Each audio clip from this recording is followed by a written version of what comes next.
Welcome to joker man reviews and sandalwood talkies.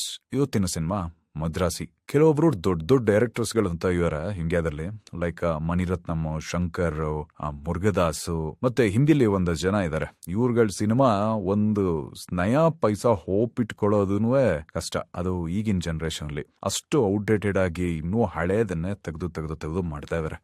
ಈ ಸಿನಿಮಾದ online ಕತೆ ಹೇಳ್ಬೇಕಂದ್ರೆ ಅರ್ಧ ಗಜನಿ ಅರ್ಧ ತುಪಾಕಿ. ಅಂದ್ರೆ ಹೀರೋ ಕ್ಯಾರೆಕ್ಟರೈಸೇಷನ್ ಬಂದು ಒಂಥರ ಮೆಂಟಲ್, ಅದೇ ಗಜನಿಲಿ ಹಂಗೆ ಮರ್ತೋಗೋ ಒಂದು ಇದರಲ್ಲಿ ಅವ್ನು ಮೆಂಟಲ್ ತರ ಆಡ್ತಿರ್ತಾರಲ್ಲ. ಸೊ ಇಲ್ಲಿ ಹೀರೋ ಕ್ಯಾರೆಕ್ಟರೈಸೇಷನ್ ಮೆಂಟಲ್. ಸೊ ತುಪಾಕಿಲಿ ಒಂದು ಗನ್ನು ಕಲ್ಚರ್ನ ಇಲ್ಲಿ ಮದ್ರಾಸ್ಗೆ ತಗೊಂಡ್ ಬಂದ್ರೆ, ಲೈಕ್ ವಿಲನ್ ಬಂದು ಗನ್ ಸಪ್ಲೈಯರ್ ಆಗಿರ್ತಾನೆ. ಸೊ ಅವನು ಮದ್ರಾಸ್ಗೆ ಬಂದು ಅಲ್ಲಿ ಗನ್ಗಳು ಹಚ್ಚಿ ಸಣ್ಣ ಪುಟ್ಟ ರೌಡಿಗಳಿಗೂ ಗನ್ ಸಿಗೋ ತರ ಮಾಡಿದ್ರೆ ಸೊ ಗನ್ ಕಲ್ಚರ್ ಇಂಪ್ರೂವ್ ಆಗುತ್ತೆ, ಬಿಸ್ನೆಸ್ ಆಗುತ್ತೆ. ಸೊ ಅದಾದ್ಮೇಲೆ ಕ್ರೈಮ್ ಜಾಸ್ತಿ ಆಗುತ್ತೆ, ಇನ್ನು ಗನ್ ಡಿಮ್ಯಾಂಡ್ಸ್ ಆಗುತ್ತೆ ಅನ್ನೋ ತರ ಒಂದು ಕತೆ. ಸೊ ಹೀರೋ ಅದನ್ನ ಹೇಗೆ ತೆರಿತಾನೆ, NIA ಏಜೆನ್ಸಿ ಇದಕ್ಕೆ ಹೇಗೆ ಇನ್ವಾಲ್ವ್ ಆಗ್ತಾರೆ, ಹೇಗೆ NIA ಒಳಗಡೆ ಸೇರ್ಕೊಂಡು ಈ ಮಿಷನ್ ನ ಹೇಗೆ ತಡಿತಾರೆ ಅನ್ನೋದೇ ಈ ಸಿನಿಮಾದೆಲ್ಲ ಆನ್ಲೈನ್ ಕತೆ. ಓಕೆ, ಇವರು ಒಂದು ಕಥೆ ಅಂತ ಏನೋ ಮಾಡ್ಕೊಂಡಿದ್ದಾರೆ. ಸ್ಟಾರ್ಟಿಂಗ್ ಒಂಥರ ಥ್ರಿಲ್ಲಿಂಗ್ ಆಗೇ ಇತ್ತು. ಸೊ ಗನ್ನ ಹೇಗೆ ತಗೊಂಡ್ ಬರ್ತಾರೆ, ಸೊ ಅದನ್ನ ಹೇಗೆ ಒಂದು ಇದ್ರಲ್ಲಿ ಇರ್ತಾರೆ. ಆದ್ರೆ ತುಂಬಾ ಲಾಜಿಕಲ್ ಮಿಸ್ಟೇಕ್ಸ್ ಇದೆ. ಅಂದ್ರೆ ಈಗ ಗೊತ್ತಾಗುತ್ತೆ ಇಂಥ ಜಾಗದಲ್ಲೇ ಇದೆ ಗನ್ ಅಂತ ಅನ್ಬಿಟ್ಟು. ಸೊ ಅವ್ರಿಗಿರೋಂತ ಪವರ್ನ ಯೂಸ್ ಮಾಡ್ಕೊಂಡೆ ಹೇಗ್ ಬೇಕಾರೋ ಅದನ್ನ ಸೀಸ್ ಮಾಡಬಹುದು. ಸೊ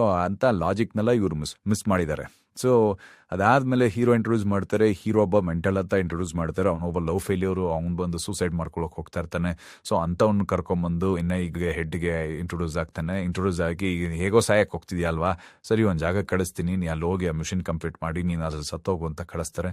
ಸೊ ಇದೆಲ್ಲ ತುಂಬಾ ಒಂಥರ ಸಿಲ್ಲಿ ಅಂತ ಅನ್ನಿಸ್ಬಿಡುತ್ತೆ. ಒಂದು ಸ್ಟ್ರಾಂಗ್ ಆದ ಒಂದು ಬೇಸ್ ಇಲ್ಲ ಕಥೆ. ಸೊ ಅದು ಒಂಥರ ಇಂಪ್ಯಾಕ್ಟ್ ಆಗಲ್ಲ ಸಿನಿಮಾ ನೋಡೋರ್ಗೆ.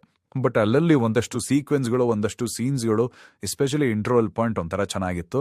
ಒಂದು ಸೀರಿಯಸ್ ಮೋಡ್ ಅಲ್ಲಿ ಹೋಗ್ತಾ ಇರ್ಬೇಕಾದ್ರೆ ಒಂದು ಕಾಮಿಡಿ ತಗೊಂಡ್ ಬಂದು ಅಲ್ಲಿ ಒಂದು ಇಂಟ್ರೋವಲ್ ಬ್ಯಾಂಗ್ ಚೆನ್ನಾಗಿ ಮಾಡಿದ್ರು. ಸೊ ಅದೆಲ್ಲ ಒಂಥರ ಇಂಟ್ರೆಸ್ಟಿಂಗ್ ಆಗಿತ್ತು. ಅದಾದ್ಮೇಲೆ the major plus point of the cinema ಅಂತಂದ್ರೆ ಈ ಸಿನಿಮಾದ ಆಕ್ಷನ್ಸ್ ತುಂಬಾ ಚೆನ್ನಾಗಿ ಮಾಡಿದ್ದಾರೆ.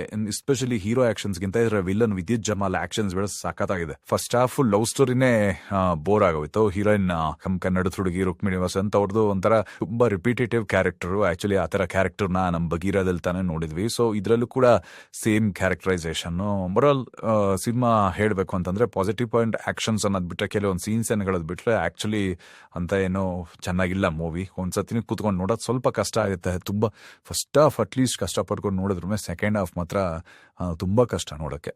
Up to climax portion action sequence ಬಿಟ್ರೆ. So over all disappoint movie, not worth to watch.